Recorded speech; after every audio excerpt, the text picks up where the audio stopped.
이제 우리 다 함께 자리에서 일어나셔서 오늘 우리에게 주시는 하나님의 말씀 함께 보겠습니다. 오늘 우리에게 주시는 하나님의 말씀은 미가서 5장 10절부터 15절까지 말씀입니다.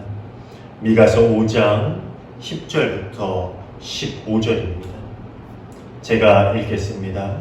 여호와께서 이르시되 그날에 이르러는 내가 내 군마를 내 가운데서 멸절하며 내 병거를 부수며 내 땅의 성읍들을 멸하며 내 모든 견고한 성을 무너뜨릴 것이며 내가 또 복수를 내 손에서 끊으리니 내게 다시는 점쟁이가 없게 될 것이며 내가 새긴 우상과 주상을 너희 가운데서 멸절하리니 내가 내 손으로 만든 것을 다시는 섬기지 아니하리라. 내가 또 내 아세라 목상을 너희 가운데에서 빼버리고 내 성읍들을 멸할 것이며 내가 또 진노와 분노로 순종하지 아니한 나라에 갚으리라 하셨느니라. 아멘. 이는 오늘 우리에게 주시는 하나님의 말씀입니다. 자리에 앉아주시기 바랍니다. 오늘도 함께 예배하는 우리 모두에게 주님의 참된 평화가 충만하게 임하기를 간절히 소원합니다. 저는 지난 10일 동안 여러 성도님들이 기도해 주신 덕분에 성지 순례를 무사히 마치고 잘 돌아왔습니다. 처음으로 가본 이스라엘 성지 순례를 통해서 정말 많은 감동을 받았고 또 많은 것들을 배우고 돌아왔습니다. 이스라엘 공항에 도착해서 이 예루살렘까지 버스를 타고 이동하는 동안에 본 이스라엘은 정말 황량해 보이기만 했습니다. 예루살렘에 도착해서 하룻밤을 머물고 그 다음날 남쪽의 네게브 사막으로 내려갔는데요. 이 네게브 사막을 지나면서 하나님께서 어떻게 이런 곳을 젖과 꿀이 흐르는 땅이라고 하셨을까라는 그런 의문이 들었습니다. 하지만 한 3일 지나고 이 사막을 거쳐서 사해를 지나 또 요단강을 따라서 이즈르엘 평야에 들어서면서부터 이 넓게 펼쳐진 비옥한 땅이 보이기 시작했고 그제서야 왜 하나님께서 그 땅을 젖과 꿀이 흐르는 땅이라고 하셨는지를 깨닫게 되었습니다. 이번에 알게 된 사실인데 이 성경에서 젖과 꿀이 흐르는 땅이라고 이야기할 때 나오는 그 꿀은 우리가 알고 있는 그 벌꿀이 아니더라고요. 광야를 지나면서 요르단 산맥과 이스라엘 경계 부분을 따라서 정말 많은 야자수들이 숲을 이루고 있는 그런 모습을 볼 수가 있었는데 이 야자수 나무에서 열리는 열매를 대추야자라고 하지요. 근데 이것을 히브리어로 타말이라고 합니다. 그리고 성경에서 이야기하는 이 젖과 꿀이 흐르는 땅의 이 꿀이 바로 이 대추야자로 만든 꿀이라고 합니다.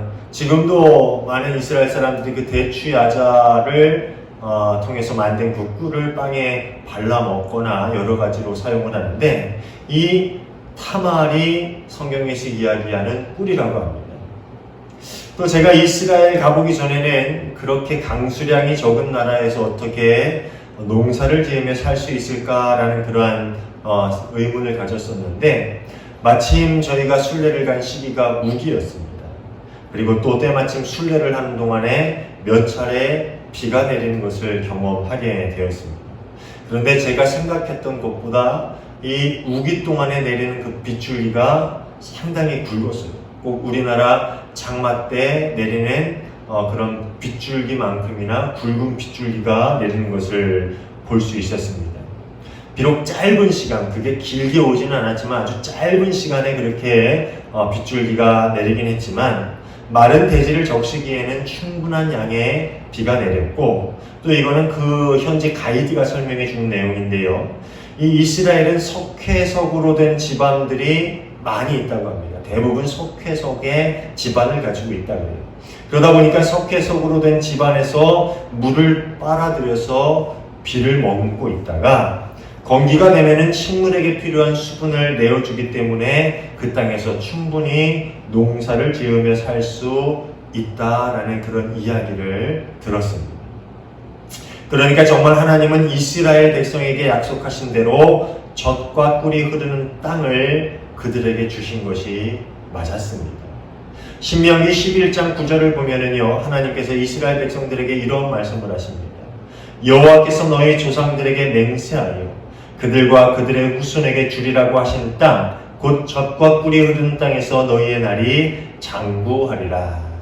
그리고 11절을 보면은요, 이런 말씀을 하시는데요. 너희가 건너가서 차지할 땅은 산과 골짜기가 있어서 하늘에서 내리는 비를 흡수하는 땅이요. 이 가이드가 설명한 것처럼 정말 그 땅은 산과 골짜기마다 비가 오면은 물이 넘쳐 흐르고요. 말랐던 골짜기가 계곡이 되어서 그 물이 흐르는 것을 볼 수가 있고요. 또 그 땅이 그 비를 흡수해서 흘러 바다로 가버리는 것이 아니라 그 땅이 그 비를 흡수해서 그 위에 곡식이 자라게 하고 또 비옥한 토지가 풍성한 곡식을 내어주는 젖과 꿀이 흐르는 축복의 땅이 맞았습니다. 그리고 그 땅을 하나님께서 그 약속대로 이스라엘 백성들에게 선물로 내어주신 것이지요. 말씀을 통해서 하나님께서 약속하신 모든 일들을 하나도 빠짐없이 그들에게 선물로 주셨다라는 것입니다. 정말 그 땅에 가서 보니까 그것을 진짜 깨달을 수가 있었어요. 물론 사막에는 황량한 그 땅만이 가득했지만 그 위에 올라오면 정말 끝이 보이지 않는 광활한 그런 토지가, 비옥한 토지가 펼쳐진 것을 보면서 하나님께서 정말 이스라엘에게, 그 백성에게 약속하신 대로 그 땅을 그렇게 선물로 주셨구나라는 것을 깨달으면서 제가 얼마나 큰 감동을 받았는지 몰라요. 그런데 하나님께서 그 땅에서 이스라엘 백성들에게 주신 가장 큰 복은 이 젖과 꿀이 흐르는 땅에 있는 것이 아니라 다른 데 있습니다. 신명기 11장 12절입니다. 그 젖과 꿀이 흐르는 땅을 주겠다라고 약속하신 그 이후의 말씀인데요. 12절을 보면요, 이런 말씀이 나옵니다. 내 하나님 여호와께서 돌보아 주시는 땅이라. 연초부터 연말까지 내 하나님 여호와의 눈이 항상 그 위에 있느니라. 하나님께서 그 땅에 사는 당신의 백성들을 돌보아 주시고 여호와의 눈이 그 땅에 살아가는 하나님의 백성에게서 떠나지 않고 늘 하나님의 백성 위에 있겠다. 그것이야말로 그들에게 주어진 가장 큰 축복이었다는 것이지요. 그 땅이 젖과 꿀이 흐르는 비옥한 땅이었다라는 것, 그것보다 더 중요한 것은 그 땅에 하나님의 돌보심이 있었다라는 것입니다. 그 땅에서 살아가는 동안 하나님의 백성을 향해서 연초부터 연말까지 한순간도 졸지 않으시고 주무시지 않으시는 하나님의 눈이 그 백성을 지키고 보호하셨다. 그것이야말로 이스라엘 백성들에게 주신 참 하나님의 복이라는 것입니다. 그런데 그 땅에서 자리 잡고 나라를 세우고 백성을 다스리는 왕을 세우고 점점 나라가 번성해 가자 그들은 그 땅을 주시고 그 땅에서 그들을 돌보시고 항상 떠나지 않는 시선으로 그들을 지키신 하나님 대신에 다른 것들을 바라보고 다른 것들을 신뢰하고 그 다른 것들을 의지하기 시작했습니다. 오늘 본문을 함께 보겠습니다. 9절 10절의 말씀입니다. 나 주가 선언한다. 그날이 오면 너희가 가진 군마를 모두 없애버리고 말이 끄는 병거를 부숴버리겠다. 너희 땅에 세운 성곽들을 부수어버리고 요새들은 모두 파괴하여 버리겠다. 이 두 절 말씀을 통해서 하나님께서 부수어버리겠다, 파괴해버리겠다, 없애버리겠다 이런 말씀들을 반복해서 하시는데 부숴버리고 없애버리고 파괴해버리겠다라고 말씀하신 그 대상이 네 가지가 나옵니다. 뭐냐면 군마와 병거 그리고 성곽과 요새입니다. 이것들은 모두 강한 군사력 혹은 강한 국력을 상징하는 것들이지요.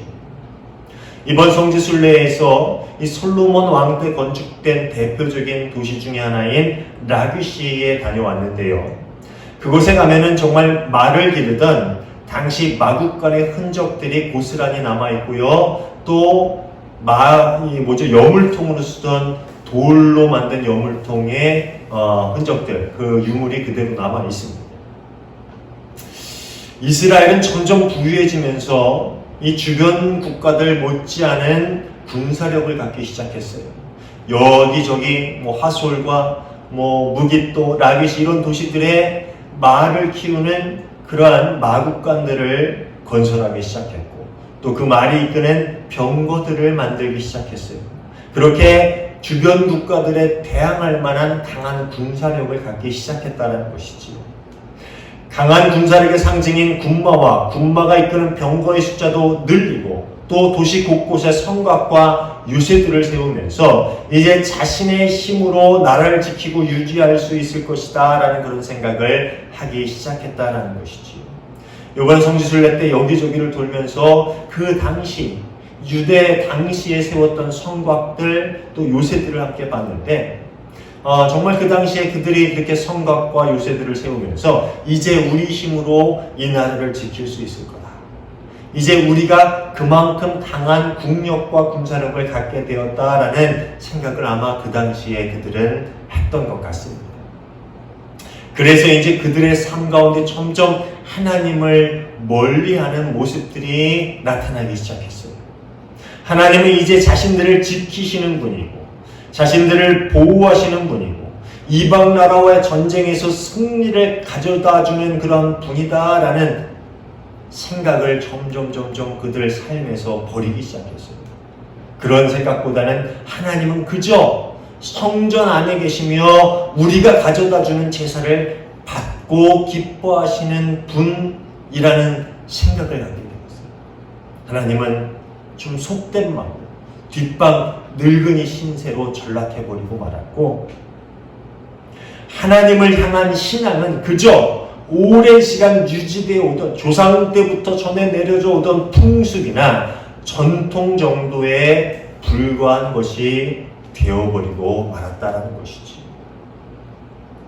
예전에는 하나님 없이는 그들이 살 수 없었고, 그들의 생명을 지킬 수 없었고, 그들의 나라를 유지할 수 없던 상황 가운데서 하나님만이 우리의 힘이십니다.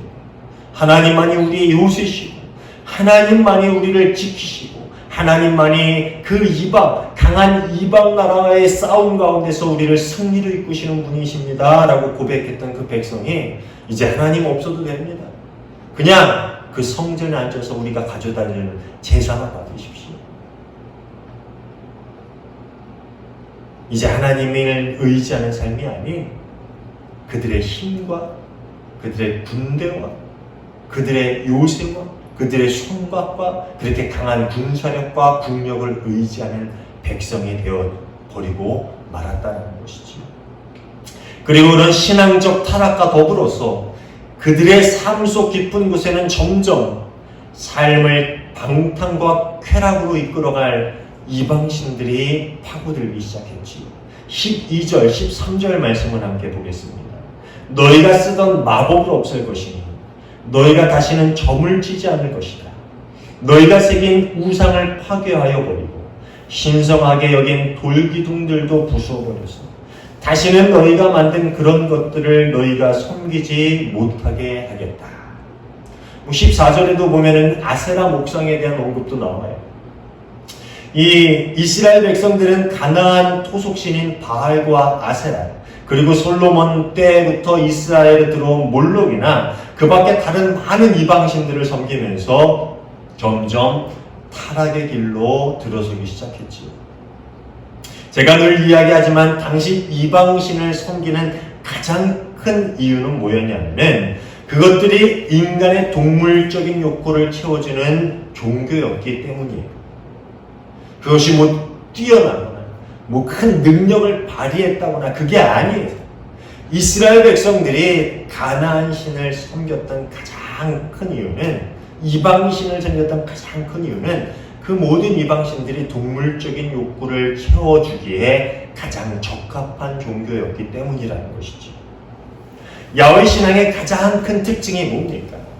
여러분, 하나님을 믿는 사람에게 가장 큰 특징이 뭐예요? 성경의 구약에 보면 하나님을 믿는 사람, 하나님의 백성에게 하나님이 강조하신 한 가지 특징이 있죠. 그게 뭡니까? 거룩이죠. 내가 거룩하니 너희도 거룩해. 하나님은 거룩하신 분이시니까 하나님을 믿고 따르는, 또 하나님의 선택을 받은 그 백성은 당연히 거룩해야 한다는 것. 그것이 하나님을 믿는 백성에게 가장 강하게 강조하신 것들이에요. 그리고 하나님을 사랑해라. 거룩한 하나님을 사랑하자면 하나님의 백성들 중에 가장 작은 자, 지극히 작은 자 하나라도 자신의 몸처럼 돌보고 사랑하는 것, 그것이 거룩한 백성이 살아가는 삶의 가장 중요하고 기본적인 모습이었다라는 거예요. 그러니까 하나님의 백성으로 거룩한 삶이 뭐냐? 하나님을 사랑하고 또 하나님의 백성된 모두, 작은 지체 하나라도, 아픈 지체 하나라도, 과부나 고아 하나라도 거룩한 나의 백성이니 똑같이 돌보고 사랑해요. 이 거룩한 하나님의 백성의 삶의 기본적이고 가장 중요한 요소였다는 것이죠. 하지만 이방 종교들은 그렇지 않았어요. 전혀 다른 모습을 가지고 있었습니다. 자신만 잘 되면 그만이었어요. 그러기 위해서 자신의 자식들마저도 제물로 드려서 죽게 만드는 것이 이방신을 섬기는 이들의 모습이었어요. 실제로 이 예루살렘 밖의 흰놈의 골짜기에서 이 자신의 자식들을 제물로 드리는 그런 이방 풍습이 있었다고 합니다. 그런 것을 보면은 이방신을 섬기는 사람들의 모습은 나만 잘 되면 내 자식도 드릴 수가 있는 거예요. 얼마나 우매한 일입니까? 대부분의 이방 신전에는 또 창기들이 있었습니다. 여사제들이라고 부르는 말이 사제지, 제사를 드리러 오는 사람들에게 돈을 받고 몸을 파는 창기들이 이방 신전에는 항상 있었어요. 그들을 통해서 성적인 욕구를 채우는 것, 그것을 죄악시하지 않았습니다. 인간의 가장 기본적인 욕구를 채우는 것을 당연하게 여기고 그것을 죄악시하지 않는 종교, 그것이 당시 이방 종교들의 모습이었다는 것입니다. 그러니까 이제 먹고 살만해진 이스라엘 백성들은 이거 하지 마라, 저거 하지 마라. 하나님의 거룩한 백성이 그렇게 살면 안 된다. 하나님을 닮아 거룩해야 한다라고 가르치는 까다로워 보이는 야훼 종교보다는 자신들의 모든 욕구를 통제하기는커녕 오히려 그거 괜찮아, 해도 돼, 그거 괜찮은 거야, 이로운 거야, 당연히 해도 되는 거야 라고 이렇게 장려하는 종교를, 이방 종교를 탐닉하기 시작한 것인지도 모릅니다. 여러분, 그렇지 않아요? 이거 하지 마, 저거 하지 마. 하나님의 거룩한 백성이 어떻게 그렇게 살아? 이렇게 해야 돼, 저렇게 해야 돼. 그런 삶의 거룩한 규율들을 지켜야 한다라고 가르치는 그런 야훼 신앙보다 다 해도 돼. 너만 잘 되면 되지 뭐. 그 동물적인 욕구들 다 채워줄게. 다 괜찮은 거야. 성적인 욕구, 네가 가진 욕심 다 채워. 그렇게 이야기하는 이방 종교가 그들에게는 얼마나 편하게 느껴졌을까요? 그러다 보니까 그들은 그렇게 이방 종교를 탐닉하게 된 것이지. 그런데 어쩌면 우리가 살아가는 지금의 모습과 그 당시의 모습이 다른 것이 하나도 없습니다. 여전히 이 세상에는 기복적인 모양의 많은 우상들이 존재합니다. 그중 대표적인 것이 무속신앙이지. 이 교회 주변에, 우리 교회 주변에 무당집이 얼마나 많은지 몰라요. 왜 여기 이렇게 무당 점집들이 많은지 모르겠는데 이 주변에 정말 교회 한 10배 정도 되는 것 같아요. 숫자가. 진짜로 한번 세보면 그 정도 되는 것 같아요. 근데 점을 치고 구슬하고 부적을 지니고 다니는 무속신앙에서는 거룩한 삶을 이야기하지 않아요. 그렇게 점 보러 온 사람들, 뭐 구타하는 사람들, 뭐 부적 써주면서 부적 가지고 사는 사람들한테 거룩한 삶을 살라고 그렇게 이야기하지 않습니다. 그 사람들의 삶의 모습이 어떠하든지 아무 상관이 없어요. 돈을 많이 내고 구슬하거나 비싼 부적을 가지고 다니면 애군이 떠나고 부유함을 얻게 될 거라고, 하는 일이 잘 될 거라고 그렇게 이야기합니다. 이것이 12절에서 이야기하는 점치고 마법을 의지하는 모습과 똑같은 모습이지요. 그리고 우상을 섬기고 우상에게 절하는 그 당시 이스라엘의 모습과 똑같은 모습입니다. 그런데 비단 무속신앙 안에만, 점집 안에만, 무당들, 그 무당집 안에만 그런 모습이 있습니까? 모든 종교 안에 이런 모습이 존재합니다. 그리고 그리스도교를 따르는 이들 가운데도 이런 믿음을 가진 사람들이 있습니다.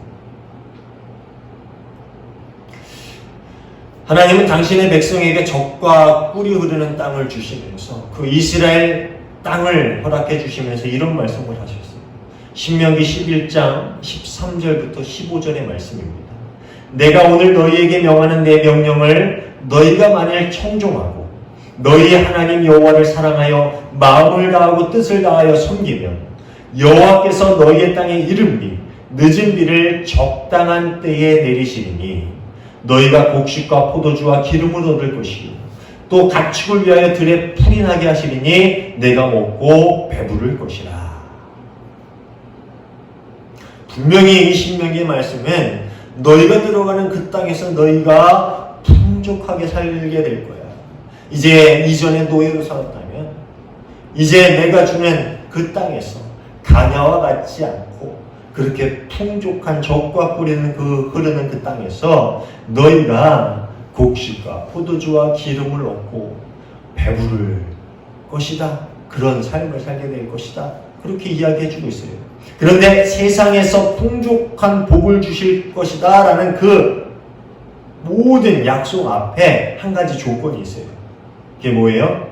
하나님을 사랑하고 마음과 뜻을 다해 하나님을 섬기며, 즉 거룩한 하나님을 따라 너희가 거룩한 하나님의 백성으로 살아간다면 그것들이 너희에게 주어질 것이다. 그런데 오늘날 많은 교회 다니는 사람들 중에 많은 사람들이 앞에 것은 까먹고 뒤에서 말하는 세상의 복만 구하고 그것만 바라며 교회를 다니는 경우가 많습니다. 저는 그런 사람들을 기독교인, 그리스도인이라고 부르고 싶지 않아요.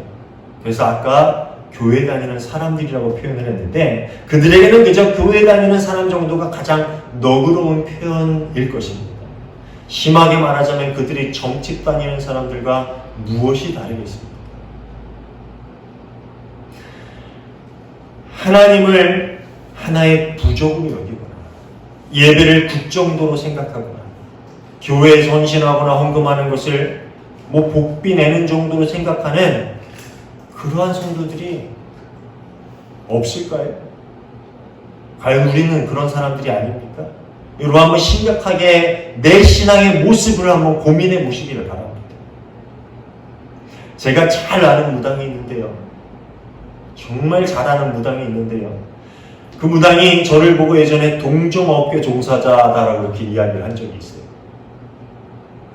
근데 정말 그런 게 맞습니까? 제가 동종업계 종사자입니까? 여러분 저를 그렇게 생각하십니까?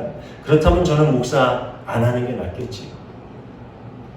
사랑하는 여러분, 하나님의 자녀란 하나님의 거룩하심을 닮았고 또 더욱 닮아가기 위해서 애쓰는 사람들이 하나님의 자녀입니다. 그리스도인이란 그리스도의 길을 따라 걸어가고 또 그분의 가르침을 실천하며 살아가는 사람들입니다. 기독교는 종교가 아니라 삶이에요. 우리의 정체성이라는 거예요.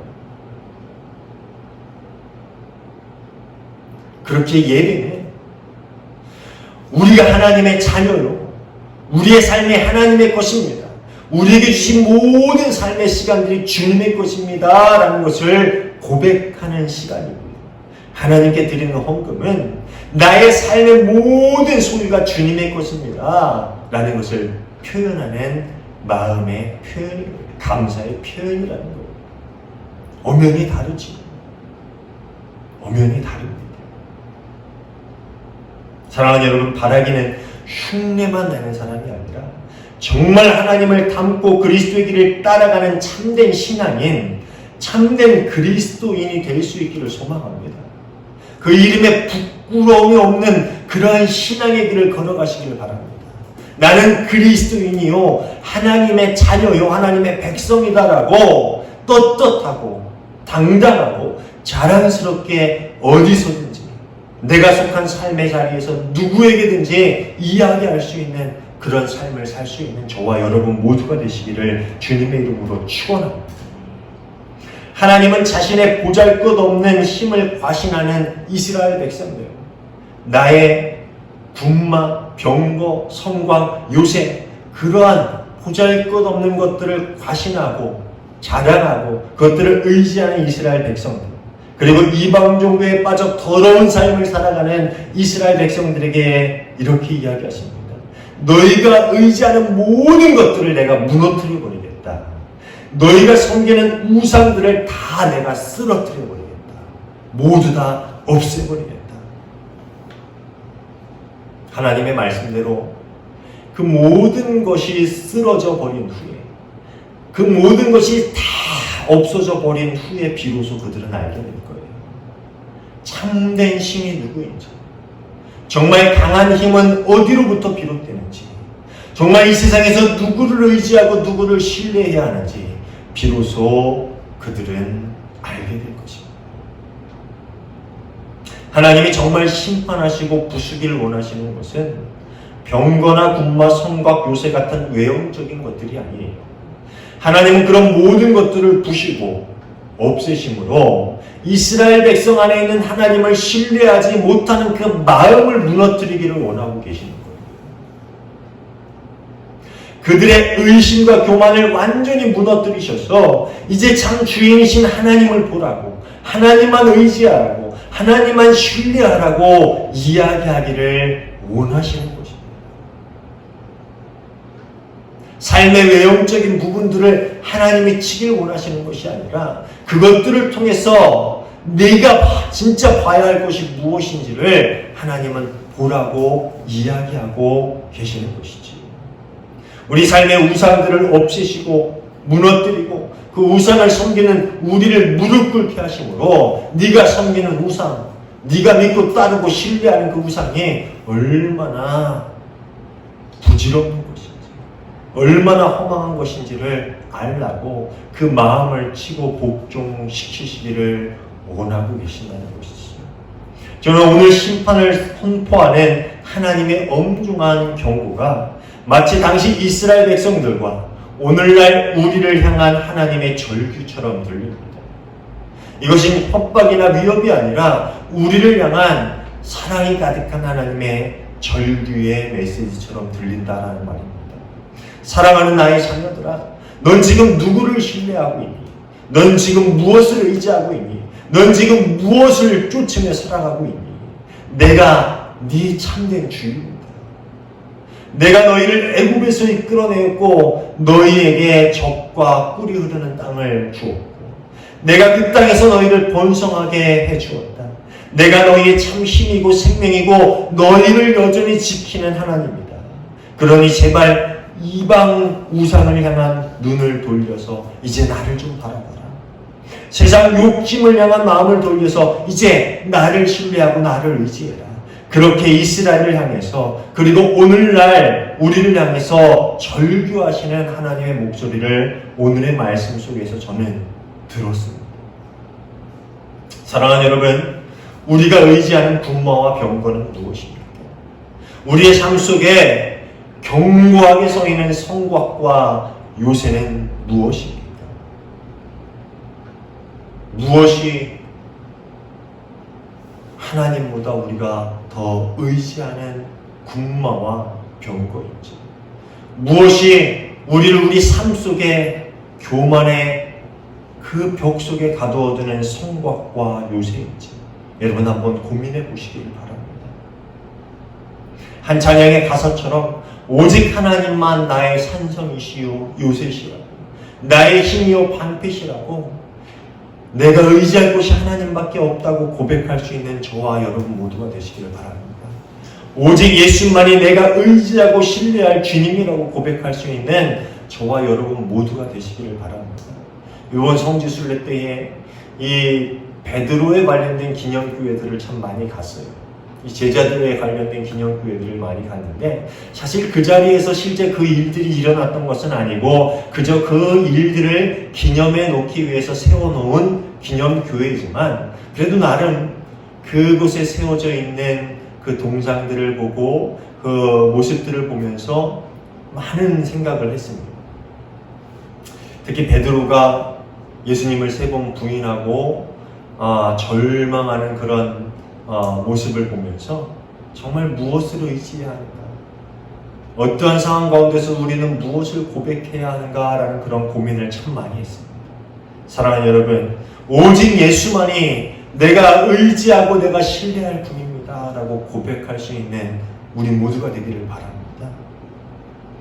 오늘도 우리를 향해 애가 끓는 사랑으로 절규하시는 하나님을 향해서 우리 그분을 향한 우리의 그 사랑의 마음을 내어놓으면서 나아갈 수 있는 저와 여러분 모두가 되시기를 바라요. 나만 바라봐라. 내가 참 힘이고 내가 참 능력이다. 내가 구원이고 내가 길이고 진리고 생명이다 라고 말씀하시는 그 예수님을 향해서 우리 또한 주님만이 나의 힘이십니다. 나의 길이십니다. 나의 소망이십니다 라고 고백하며 나아갈 수 있는 저와 여러분 모두가 되시기를 주님의 이름으로 축원합니다. 기도하겠습니다. 하나님 감사합니다. 오늘도 저희를 주님의 자녀로 택하시고 불러주시고 주를 예배하게 하심에 감사를 드립니다. 세상이 저희를 부르고 유혹하고 그 앞에 무릎 꿇고 복종하라 하지만 그 모든 유혹을 뿌리치고 오직 주님만이 나의 주인이시오, 나의 산성이시오, 요새시오, 나의 힘이시오, 나의 생명이라고 고백할 수 있는 참 신앙인, 참 그리스도인, 참 하나님의 자녀의 백성이 될 수 있는 저희 모두가 되게 하여 주시옵소서.